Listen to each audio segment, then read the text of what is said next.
Hello hello hello hello. Hi guys, welcome back to the channel. This is me Rahul and you are watching exam taiyari with Rahul. तो कैसे हो सब लोग? I hope आप सब बहुत अच्छे होंगे और अपनी तैयारी भी अच्छे से चल रही होगी। अपना जो सीरीज चल रहा है, ठीक है, सॉरी, अपना जो सीरीज चल रहा है, डेली मॉक करवाता हूँ मैं 15 क्वेश्चंस। तो आज अपना शायद चौथा या पांचवा है, मैं भूल गया। ठीक है, तो ऐसे ही करते जाओ और बाकी सब्जेक्ट्स पे भी फोकस करना है। ठीक है, मॉक डेली लगाओ। चलो बिना टाइम वेस्ट किए आपका फटाफट से क्वेश्चंस करते हैं। पहला क्वेश्चन देख लो भाई। कह रहा है कि अगर 4 मैन और 8 वुमेन 12 दिन में कोई काम करते हैं, 4 मैन और 8 वुमेन, ठीक है, तो या तो 4 मैन भी 12 दिन में करता है और 8 वुमेन भी 12 दिन में करता है, तो एफिशिएंसी निकाल देंगे यहाँ से। फिर बोल रहे हैं ऐसे बता दो कि 9 मैन और 6 वुमेन पूरे काम को कितने दिन में करते हैं। तो भाई ऐसे क्वेश्चंस को कैसे करते हैं? देखो जी, ये कह रहा है कि अगर 4 मैन 12 दिन में कोई काम कर रहे हैं, उसी काम को 8 वुमेन 12 दिन में कर रही है, तो 12 से 12 तो काट दिया, तो यहां से मैं कह दूं M/W का रेशियो 2/1 आ गया। सही है। या तो m की वैल्यू इधर पुट करके टोटल वर्क निकाल दो, या w की वैल्यू इधर पुट करके टोटल वर्क निकाल दो। टोटल वर्क मैं निकालूंगा, 4 दूनी 8 इंटू 12, 96 मेरा आ गया टोटल वर्क। कह रहा है कि 9 आदमी और 6 वुमेन, तो 9 आदमी 2 की एफिशिएंसी से एक दिन में 18, क्या हो गया, ठीक है। साथ में 6 वुमेन एक की एफिशिएंसी से 6 हो गया, तो टोटल एक दिन में कितना करते हैं? 24। 96 काम के लिए भाई कितने दिन लगाएंगे? एक दिन में 24, तो 96 के लिए 4 दिन। बहुत आसान क्वेश्चन। देखो जी, अगला क्वेश्चन देखो फटाफट। क्या कह रहा है कि सेलिंग प्राइस ऑफ 32 आइटम है वो बराबर है कॉस्ट प्राइस ऑफ 45 आइटम। तो प्रॉफिट बता दो। ठीक है, कोई दिक्कत नहीं सर, बता देंगे। सर कह रहा है कि 32 आइटम का जो सेलिंग प्राइस है वो 45 आइटम के कॉस्ट प्राइस के बराबर है। सर सेलिंग बटा कॉस्ट प्राइस का मैं रेशियो निकाल दूं तो हो गया 45/32, यानी 32 की चीज 45 में बेची, कितने का फायदा? 13 का। कितने पे? कॉस्ट प्राइस पे होता है, तो 32 गुणा में 100, तो 2 जीरो लगा दिया। सॉल्व कर लो। 32 से इसको काटा तो कितना आएगा? 32 चौक 128, तो चौक हो गया। फिर 20, फिर जीरो लगा दिया, तो 200। अब 32 छिक कितना होता है? 6 198, तो 6 बार जाएगा, फिर बच गया 2, तो 40 पॉइंट, यही है ना। चलो ठीक है, बेसिक कैलकुलेशन, बहुत आसान सवाल, कोई दिक्कत नहीं है। अगला क्वेश्चन देखो भाई। क्या कह रहा है कि एक आदमी है वो अपनी प्रॉपर्टी को अपनी वाइफ और डॉटर और सन में बेच देता है। तो कह रहा है भाई कि वाइफ और डॉटर का जो रेशियो है वो 1:4 है, और डॉटर और सन का जो रेशियो है वो भी 1:4 है। तो प्रॉपर्टी की वैल्यू बता दो कितनी है, कितने रुपए आएगा टोटल। ठीक है, आज यार बाल बहुत बुरे हो रहे हैं ना। चलो देखते हैं। सर कह रहा है कि वाइफ है, डॉटर और सन है, ठीक है। वाइफ और डॉटर का रेशियो इसने बोल दिया मेरे भाई 1:4, और डॉटर और सन का रेशियो भी इसने बोल दिया 1:4। तो 4 है इधर, इधर 1 है, तो इन दोनों को सेम बनाऊंगा। सेम बनाने के लिए इसको मैं 4 से गुणा कर दूंगा, तो ये कितना रेशियो आ गया? 1:4। इसको 4 से गया तो 1:16, ये रेशियो आ गया तीनों का। अब कह रहा है कि जो वाइफ है वो 5,000 कम लेती है सन से। तो सर आपकी भाषा में 5,000 कम लेती है, हमारी भाषा में 16 में से 1 गया तो 15 कम लेती है। पूरी वैल्यू बतानी है, तो पूरी वैल्यू देखो, 16 और 4 20 और 1 21, तो 21 से गुणा कर देंगे। 3 से काटा 3 सत्ते 3 पंजे 5 से इसको काट दो 1000, तो 7 × 1000, 7 × 1000 7,000 हो गया। ठीक है, अगला क्वेश्चन देखते हैं। अगला क्वेश्चन कह रहा है कि LCM of two number is 12 times their HCF। ठीक है sir, one of the number is 8 and the sum of the HCF and LCM is 52, तो अदर नंबर क्या है वो बता दो। बहुत ही आसान क्वेश्चन, एक सेकंड देना मुझे, एक सेकंड एक सेकंड। हम्म, ठीक है, ठीक है जी। तो देखो, अगर एलसीएम जो है वो 12 टाइम्स ऑफ HCF है, मैंने पहले की वीडियोस में भी बहुत बार एलसीएम HCF पूरा बताया हुआ है। सर दो नंबर मान लो AX और AY है, तो HCF कितना आएगा मेरे भाई? A, और LCM अगर मैं बताऊं तो कितना आएगा? A into x into y, यानी जो कॉमन है वो एक बार और बाकी जो बच गए वो x इंटू वाई कर दिया। सही। LCM है वो 12 टाइम्स ऑफ HCF, तो LCM अगर AXY जो है वो 12 टाइम्स ऑफ HCF है, तो A से 1 काटा तो मैंने कह दिया XY इक्वल टू 12। ठीक है, एक नंबर 8 है, कोई भी एक नंबर बोल दो, तो सर मैं कह दूं AX मेरा 8 है।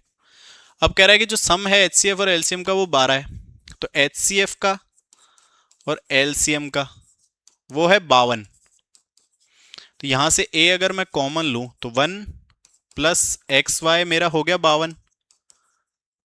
ए की वैल्यू कितनी थी भाई, नहीं पता, एक्स वाई की 12 पता थी, तो यहां मैं अगर 12 पुट कर दूं, 12 और एक 13, 13 हो गया, तो 52/13 हो गया मेरा 4। ए मेरा 4 आ गया, तो यहां पुट करूंगा तो एक्स मेरा, क्या दिक्कत है यार आज बोर्ड के, एक्स हो गया मेरा 2। ठीक है, अरे आ रहा है समझ, बस पुट कर करके चीजें तो निकाल रहा हूं, और क्या है, बेसिक मैथ्स है यार। एक्स 2 है तो यहां से मैं बता दूं, एक्स वाई अगर 12 है, एक्स 2 है तो वाई हो गया मेरा 12/2 यानी 6। वाई मिल गया, ए मिल गया, अगला नंबर ही तो पूछा है, तो 6 × 4 24। सही है भाई, था ना आसान क्वेश्चन। डेली एक क्वेश्चन आ रहा है एचसीएफ एलसीएम का, तो कंसेप्ट सीखना पड़ेगा आपको। अगला क्वेश्चन देखो, कह रहा है कि in equilateral triangle each side is a unit, तो altitude of the triangle is, अगर फॉर्मूला पता है तो सीधा ऑल्टीट्यूड होता है √3/2 ए। सही है, और नहीं पता तो निकालते कैसे हैं देख लो। सर ये एक इक्विलेटरल ट्रायंगल होता है जिसमें सारी साइड्स ए और ए होती है। सही है, सामने वाले वर्टेक्स से इस वर्टेक्स के सामने वाली लाइन पे अगर मैं परपेंडिकुलर हाइट डालूं, हाइट क्योंकि हाइट सीधी होती है, ठीक है, ऑल्टीट्यूड क्या होता है 90 डिग्री पे ही गिरता है सामने वाली लाइन पे, तो ये हो गया। अब ये इक्विलेटरल ट्रायंगल है ना, तो ये ऑल्टीट्यूड इसको इक्वल पार्ट्स में काटेगा। सही है, ये पूरा ए है मेरे भाई, तो ये कितना हो गया सर a/2, ये भी a/2। ठीक है, पाइथागोरस लगा दो किसी भी एक में, मुझे ये हाइट ही तो चाहिए, एच की वैल्यू ही तो चाहिए, मुझे ये पता है ये पता है, तो सर यहां से मैं कह दूं पाइथागोरस लगाऊंगा तो हाइपोटेनस का स्क्वायर बराबर ए स्क्वायर इक्वल टू बेस का स्क्वायर, तो सर a²/4, भाई a/2 का कितना होगा whole square, a²/4 plus h², ये इधर आ जाएगा तो a² - a²/4 यानी 3a²/4। रूट लगा दूंगा क्योंकि h के स्क्वायर है, तो h कितना हो जाएगा सर 3a²/4 का होल में रूट करूंगा तो √3 और a²/4 का a/2, तो यहां से मैं h² अगर मैं करूं ये इधर आ जाएगा, तो ये हो गया मेरे भाई 3a²/4, ये हटाऊंगा तो इधर रूट लग जाएगा, तो ये हो गया √3 और a²/4 का रूट करूंगा तो ये हो जाएगा a/2। ठीक है, अब ये एक एक चीज कराना सही है चलो कोई बात नहीं, रिवीजन का टाइम है ना यार, अभी पढ़ाता ना तो मैं पूरा एक एक बताता। चलो नेक्स्ट क्वेश्चन देखो, कह रहा है कि इन radius of A triangle is 7 centimetre and it's area is 343, तो पैरामीटर बता दो। भाई इसके लिए आपको एक फॉर्मूला पता होना चाहिए बेसिक, क्या इन रेडियस क्या होता है, ये एक ट्राइंगल है तो इसके अंदर ये तीनों साइड्स को टच कर रहा है सर्कल, तो इसके मिड पॉइंट से ये जो क्या बोलते हैं लेंथ होती है वो होती है आपकी r इन रेडियस। ठीक है, सही है, ये इन रेडियस होती है, अगर बाहर खींचूंगा तो वो हो जाएगी आपकी यहां से, वो हो जाती ये हो जाती है आपकी कैपिटल R। ठीक है, एक्स रेडियस। अब भाई इन रेडियस का फॉर्मूला होता है क्या होता है सर R बराबर में डेल्टा/S, ये याद रखना है आपको।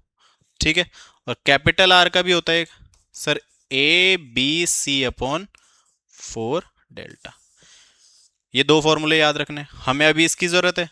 R क्या होता है इन रेडियस, इन रेडियस मुझे कितना दे रखा है 7, तो 7 इज इक्वल्स टू डेल्टा होता है एरिया, एरिया हो गया 343 बटा ये S है सेमी पेरीमीटर, पेरीमीटर का आधा, तो S निकाल दूं मैं यहां से, तो S मेरा यहां से क्या आ गया, इसको इससे काटा कितनी बार 49, तो S आ गया सर 49। भाई S क्या होता है तीनों साइड्स का सम बटा में 2, तो इस S को a + b + c बटा में 2 इक्वल टू 49 लिख सकता हूं, तो यहां से मैं कह दूं कि तीनों साइड्स का सम जो है वो हो गया 98। इसने क्या पूछा है पेरीमीटर, पेरीमीटर क्या होता है तीनों साइड्स का सम, है ना आसान क्वेश्चन सॉरी। अगला क्वेश्चन देखो, आज बहुत धीरे पढ़ा रहा हूं यार, कह रहा है कि sum of ₹2,52,500 at the rate of 4.5% per annum for period of 2.5 years will amount to कितना, if money is invested at simple interest. यार ये खुद से करना, क्या करना है, सीधा एसआई का फॉर्मूला लगाओ और एसआई उसमें जोड़ दो। या तो एक तरीका ये होता है, या फिर एक तरीका ये भी होता है कि 80% जो होता है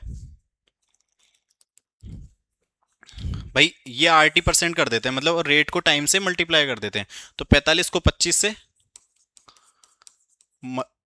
करके नीचे 100 है ही, क्योंकि देखो पॉइंट है, दो जीरो आ जाएंगे। तो अगर मैं इसको करूं तो 25 से 4 बार, 4 से एक बार, 4 एकम बचा कितना, 1 0, 4 दूनी 8 और 4 पंजे 20, ये आ जाएगा।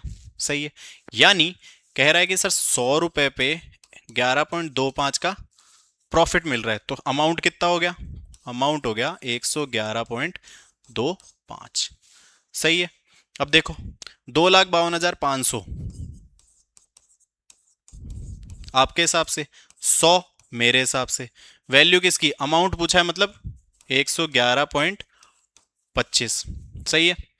अब देखो ये 20 से 20 काट दिया, मल्टीप्लाई कर लेना कर सको तो, नहीं तो अप्रॉक्स कर लो। 111 से मल्टीप्लाई कर दो 25 25 को, वो आसान रहेगा। तो करोगे तो अब आंसर आप देख लेना, अप्रॉक्स आ जाएगा अप्रॉक्स में। ठीक है, ऐसे ही करते हैं। कैलकुलेशन थोड़ी कराऊंगा यार, जोड़ बाकी नहीं होंगे।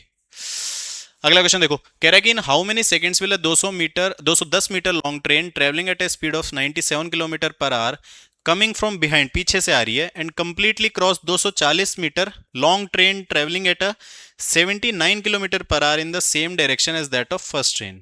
देखो क्या मैं बता देता हूँ, एक ट्रेन है 210 मीटर की, वो, हाँ 210 की, इसकी स्पीड है 97 किलोमीटर पर आवर। ये एक, इसके आगे एक ट्रेन चल रही है, उसकी लेंथ है 240 मीटर और उसकी स्पीड है 79 किलोमीटर पर आवर। मतलब ये ट्रेन 210 वाली है, 240 वाली है, ये तेज स्पीड है, ये कम स्पीड है, तो ये ऑब्वियस है इसको पार करेगी। ऐसे है, यूं ये पार कर गई। तो ये बता रहा है भाई कि कितनी देर में पार कर देगी, वो टाइम बता दो। कंसेप्ट पता ही है, दो ट्रेन की सेम डायरेक्शन होती है, ये भी इधर जा रही है, ये भी इधर जा रही है, स्पीड माइनस हो गई। ये इधर जा रही है, ये ट्रेन इधर से आ रही है, तो स्पीड ऐड हो गई। Simple concept. कितने सेकंड्स में, तो सर डिस्टेंस कितना हो गया, दोनों ट्रेन की लेंथ जोड़ देंगे, 210 plus 240 sir 450। Distance is equal to s into t. S कितना है भाई, मैंने कहा एक के पीछे एक है, सेम डायरेक्शन है, सेम डायरेक्शन है तो स्पीड माइनस हो जाएगी। 97 में से अगर मैं 79 गया तो कितना बचा, एक 80 17 18 kilometre per our. 18 kilometre per our है, इधर मीटर में है, तो इसको भी मैं मीटर पर सेकंड में करूंगा। मीटर पर सेकंड में करने के लिए इसको क्या करेंगे भाई, 5/18 से गुणा, तो इस 18 से ये काट देंगे, तो ये आ जाएगा 5 मीटर पर सेकंड। सर ये 5/18 कहां से आया, या तो याद रख लो या कैसे करते हैं देख लो भाई, किलोमीटर और बटे में आर है, किलोमीटर को करना है मीटर में, 1 किलोमीटर में कितने हो गए भाई 1000, घंटे को सेकंड्स में, 1 घंटे में 60 मिनट और 1 मिनट में 60 सेकंड। 20 से 20, ये 2 से 5 बार, ये 2 से 3 बार, तो हो गया ना 5/18। इसलिए किलोमीटर पर आवर को मीटर पर सेकंड्स में करने के लिए मल्टीप्लाई कर देंगे 5/18 से, और उल्टा करेंगे तो 18/5 कर दो, सिंपल। सही है। स्पीड मेरी आ गई, क्या आया, हाँ स्पीड मैंने माइनस कर दी और स्पीड मेरी कितनी आ गई 5। 450 को 5 की स्पीड से किया तो कितना टाइम लग गया मेरे भाई, 90 मीटर पर, नहीं स्पीड तो टाइम कितना लग गया 90 सेकेंड्स। था ना आसान क्वेश्चन। अगला क्वेश्चन देखो भाई, कह रहा है कि mark price of a book is 700 but the retailer gets a discount of 20%। अगर रिटेलर ने मार्क प्राइस पे बेचा तो प्रॉफिट परसेंट बता दो। कहने का मतलब है, मैं एक बुक ला रहा हूं, 700 रुपए की बुक है, लेकिन मैं जब लाया ना उसको तो मैंने 20% का डिस्काउंट मुझे मिला। ठीक है, 700 की उसकी मार्क, मतलब उसकी जो अंकित मूल्य है वो 700 है, मैं उसको 20% के डिस्काउंट पे लाया हूं। ठीक है, लेकिन अब मैं ले आया और मैंने उसी बुक को 700 में ही बेच दिया जो उसकी एक्चुअल वैल्यू है, तो मुझे कितना फायदा हुआ वो बताना है। देखो भाई, सर 20% का डिस्काउंट हुआ, तो यानी 20% होता है 1/5, यानी 5 रुपए की जो चीज है वो मैं 4 में लाया हूं। सही है। इस 700 से मुझे कोई मतलब ही नहीं है, क्योंकि मुझे यहाँ पे परसेंटेज लाना है, तो 700 की मेरे को जरूरत ही नहीं है, 4 में लाया। कह रहा है कि ये जो अब जो मैं चीज लाया हूं वो एक्चुअल वैल्यू में ही मैं बेच दूंगा, तो एक्चुअल वैल्यू 5 थी, तो मैं कह दूं कि मैं 4 में लाया हूं, मैंने 5 में बेच दी, कितने का फायदा, 1 का, कितने पे, 4 पे, गुणा में 100, कितना आ गया, 25%। ठीक है, परसेंटेज होता है ना तो वहां पे एक्चुअल वैल्यू इतनी मायने नहीं रखती। क्या कह रहा है कि एक पर्सन है loses 18% of his money and after spending 87% of remainder he is left with 125। तो ओरिजिनली कितना होगा बता दो, अप्रोक्सीमेट वैल्यू है, कैलकुलेशन है थोड़ी। क्या कह रहा है कि एक आदमी है, उसके पास कुछ रुपए है, उसने 18% उसमें से लॉस हो गया, उसको घाटा हो गया, ठीक है सर। अब जो बच गया उसमें से 87% उसने खर्चा कर दिया कहीं पे, तो उसके पास शेष बच गया 122 रुपए। तो उसके पास कितने रुपए थे, कैसे करते हैं ऐसे क्वेश्चन भाई, जो जो परसेंटेज है ना, देखो मैं बताता हूं, जो जो परसेंटेज है ना उनको एक बार फ्रैक्शन में बदल बदल लो। 18% कितना होता है सर, 9/50, और 87% तो नहीं कटेगा, तो 87/100। तो ये जो डिनोमिनेटर में है ना, इनका एलसीएम ही तुम एक्चुअल मूल्य मान लो। तो 50 और 100 मैं मान लेता हूं, कितना मानू, कितना होगा, 100। इनका मल्टीप्लीकेशन मान लो, एक काम करो, तो 50 और 100 सर 5,000 मान लो, 100 भी मानते, 100 में हो जाता है क्या, 9 18 हो तो जाता है यार, चलो कोई ना, 5,000 मान लिया मैंने, सही। कह रहा है अब 5,000 एक्चुअल वैल्यू मैंने मान ली। अब क्या कह रहा है भाई, 18% को उसको नुकसान हो गया, तो इसका 18/100 करूंगा अगर मैं, तो इससे इससे 18×5 = 90, यानी 900 का नुकसान। तो अब बच गया कितना भाई, 4100। कह रहा है इस 4100 में से 87% भाई तू और खर्चा कर दे, तो 87/100 कितना हुआ, 87 गुणा में 41 कर लो यार, इतनी सी तो करना ही पड़ेगा भाई। तो ये हो गया 7, ये 8, 7 चौक 28, 2 8 चौक 32, 2 34, 7 6 5, यानी 35 67 मेरे पास बच गया। ठीक है सर। हाँ सर भाई 87 अगर खर्च किया है ना, तो सीधा सीधा देखो ये भी कर सकते थे क्या, 4100 बचा, 87% खर्च कर दिया, तो बच गया कितना सर, 13%। क्योंकि मुझे एक्चुअल में तो 13 का ही पता है ना, बच गया मेरे पास, तो इस जीरो से अब ये 13 से काट दो, वो 13 से मल्टीप्लाई करो, 13 एकम 13, 13 चौक 52, 520 और 52 533, इसके हिसाब से है 122, मेरे हिसाब से है 533, तो एक्चुअल में मेरे पास 5,000, कितना हो गया, 12 पंजे 60 और 10 610। तो भाई मेरे 610 गुणा में 3 जीरो और हैं, को 533 से कर दो डिवाइड। अब यार देखो अप्रोक्सीमेट है, निकाल इतना तो करना पड़ेगा, तो ये देखो एक बार कितना आया, 67 10 77, 777 बचा, फिर एक बार 777, तो 533, कितना बचा, 67 और 170, 233, तो इस बार बच गया 2330, नीचे है 533, कितनी बार जाएगा, 4 बार। तो 4 बार करूंगा, 4 तिया 12, 4 तिया 12 और 1 13, 4 5 20 और 21, 21 32, तो 21 32, ये 8 और ये 12 में से 9, ये 198, फिर जीरो। अब करो 11 कुछ आ रहा है क्या, 114, ओके, यहाँ और यहाँ देख लो, अब एक बार और देख लो, 1980 है,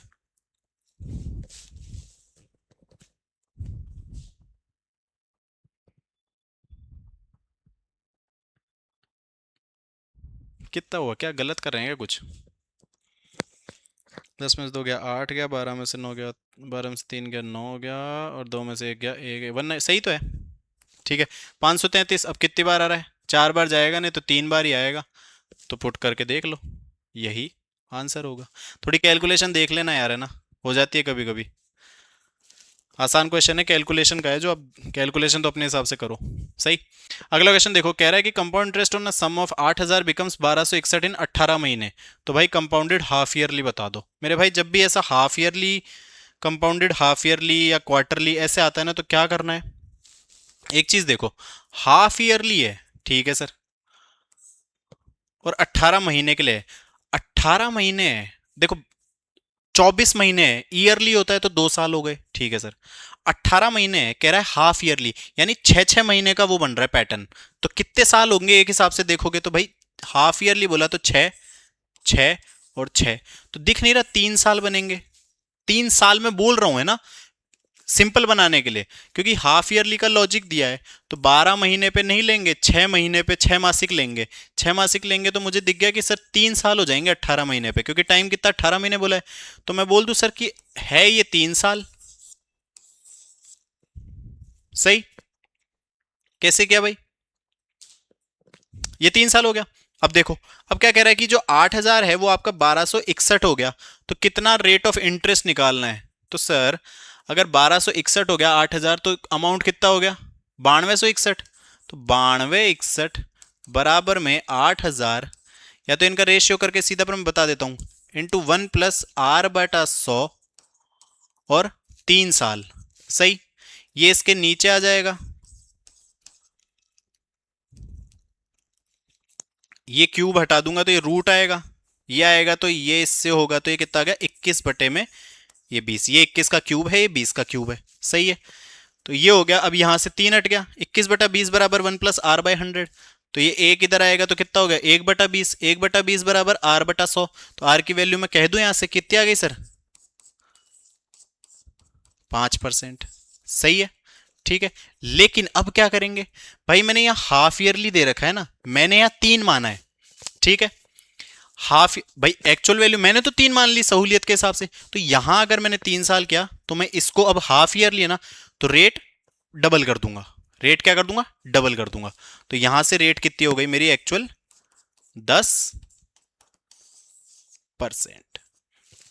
समझ गए, समझ गए मालिक। बस यही था कि पूरा क्वेश्चन मैंने एक सही वैल्यू बना ली, मैंने एक नॉर्मल इंटीजर बना लिया बिना फ्रैक्शन के, और उसको सॉल्व कर दिया और लास्ट में जाके रेट में चेंज कर दिया। अगला क्वेश्चन देखो भाई, क्या कह रहा है कि दो वायर हैं 18 और 24 long, are to be cut into pieces of equal length में काटने, तो मैक्सिमम लेंथ बता दो हर पीस की। भाई साहब सीधी सी एक चीज बताई थी मैंने पिछले वीडियोस में, वैल्यूज ये हैं, इनसे छोटा आ रहा है। अब देखो इतना समझ में आना चाहिए कि सर इसमें या तो एलसीएम करेंगे या एचसीएफ करेंगे। सही है, तो कौन सा छोटा भाई, कुछ कॉमन आएगा, कौन सा पीस आएगा जो दोनों में आएगा और पूरा पूरा काट देगा, जैसे एक टाइल वाला क्वेश्चन करवाया था मैंने। तो इतना नहीं सोचना, दिख रहा है अगर कि सर या तो एलसीएम होगा या एचसीएफ, कैसे पता लगाएंगे मेरे भाई। अगर छोटा आंसर आ रहा है तो एचसीएफ करो, बड़ा आंसर आ रहा है तो एलसीएम करो। 18 और 24 ये देखो छोटा आंसर आ रहा है, तो एचसीएफ कितना होगा सर, 6 × 3 6 × 4, यानी 6 ही इसका एचसीएफ होगा। था ना आसान, ये एक ट्रिक होती है इसमें। कह रहा है कि average of 5 consecutive odd number है वो 63 है, तो लार्जेस्ट नंबर बता दो। भाई एवरेज 5 का 63 दे दिया, इसमें एक चीज सिखा दूं क्या, 1 2 3 4 ये 5 नंबर है। अभी ये नहीं बोल रहा मैं कॉन्जिक्यूटिव ऑड नंबर, वो तो दूसरे होंगे, वो तो 1 3 5 7 और 9 वो होंगे, मैं वो नहीं बता रहा, मेरी बात सुनो। सर ये मेरे 5 नंबर हैं कोई, इनका एवरेज, एवरेज का मतलब बीच वाली वैल्यू तो होती है, ठीक है सर। तो ये कह रहा है कि 5 जो कॉन्जिक्यूटिव ऑड नंबर है उनका एवरेज 63 है, ठीक है सर। तो मतलब एवरेज 63 है, तो अगला मेरा 65 होगा, उसके बाद 67 होगा, इससे पहले 61 होगा और इससे पहले 59 होगा। ये 5 नंबर है सर मेरे भाई, बीच वाला नंबर ही तो एवरेज होता है मेरे भाई। सही है, लार्जेस्ट सर 67, बिना पेन चलाए। देखो भाई, find the greatest number that divide 90 180 240। वही एचसीएफ निकालना है, नहीं पता एचसीएफ तो लार्जेस्ट नंबर बोला है ना, तो ग्रेटेस्ट से ही चालू हो जाओ। ग्रेटेस्ट कौन सा दिख रहा है, 60 दिख रहा है, 60 काट रहा है क्या सबको, नहीं काटता। उसके बाद देख लो 30, 30 काट रहा है क्या, 90 को काटता है, 180 240 सबको काटता है, तो ये आंसर हो गया। सही है भाई, क्या हो गया मित्र, अरे अरे अरे अरे, why is it not working. चलो कोई ना, यहाँ से देख लेते हैं। अगला देखो भाई, क्या कह रहा है कि base of right angle triangle is increase by 60%, तो ये बता दो हाइट कितना कम करें कि एरिया आ जाए। कल एक कंजम्पशन और एक्सपेंडिचर और प्राइस वाला क्वेश्चन कराया था मैंने, ठीक है। ट्राइंगल का एरिया कितना होता है sir, half base into height. ये कांस्टेंट टर्म है, तो इसको तो एक बार भूल जाओ, मेन मेन मेरे को फर्क पड़ता है बेस और हाइट से, तो वो मेरा एरिया बैठ जाएगा। सही। तो मतलब बेस इंटू हाइट वो एरिया करेगा। तो ये अगर मैंने कह दिया सर सेम है दोनों बार, तो मुझे यहीं से तो फर्क पड़ेगा, यानी जो बेस और हाइपोटेनस में इनवर्सली रिलेशन होगा। कह दूं मैं, कांस्टेंट टर्म को हटा दो, उसको भूल जाओ। तो बेस और हाइपोटेनस में फर्क, वो बेस और हाइट में मुझे क्या रिलेशन मिल गया, इनवर्स का। ठीक है सर। सर जो बेस है वो 60% बढ़ रहा है, 60% कितना होता है, 6/10, यानी 3/5, 3/5। तो मतलब 5 से 8 बढ़ रही है मेरी बेस। तो हाइट मुझे कम करनी पड़ेगी, तभी तो एरिया सेम आएगा। तो ये 5 से 8 हो रहा है, तो भाई साहब क्रॉस कर दो, तो ये 8 हो जाएगा, ये 5 हो जाएगा। मल्टीप्लाई करोगे तभी तो एरिया देखो सेम है। भाई यहाँ भी 8×5 = 40, यहाँ भी 8×5 = 40। उस हाफ को हटाया था, क्यों हटाया था, देखो 40 है, हाफ पुट करोगे तो 20 हो जाएगा, तो इसलिए कांस्टेंट टर्म हम हटा देते हैं। ठीक है सर। हाइट हो गई मेरी 8 से 5, कितनी कम हुई, 3, कितने पे, 8 पे, गुणा में 100। सही है, कितना हो गया, देखो 1/8 कितना होता है, 12.5, तो 3/8 कितना हुआ, 12.5 को 3 से करोगे तो 37.5। ऐसे करते हैं, सीख जाओगे, प्रैक्टिस अगर अच्छी होगी तो आता होगा। तो कितना हो गया भाई साहब, 37.5। तो भाई ये थे अपने आज के 15 क्वेश्चंस। आई होप आपको अच्छे लगे होंगे। किसी को कोई डाउट हो तो कमेंट सेक्शन आपके लिए खुला है, और टेलीग्राम भी है, वहाँ पे पूछ सकते हो। ठीक है, तो आई होप आपको वीडियो अच्छा लगा होगा, और वीडियो अच्छा लगा तो लाइक करना, शेयर करना और चैनल को सब्सक्राइब करना। फिर से कल मिलेंगे एक अच्छी वीडियो के साथ। Bye bye.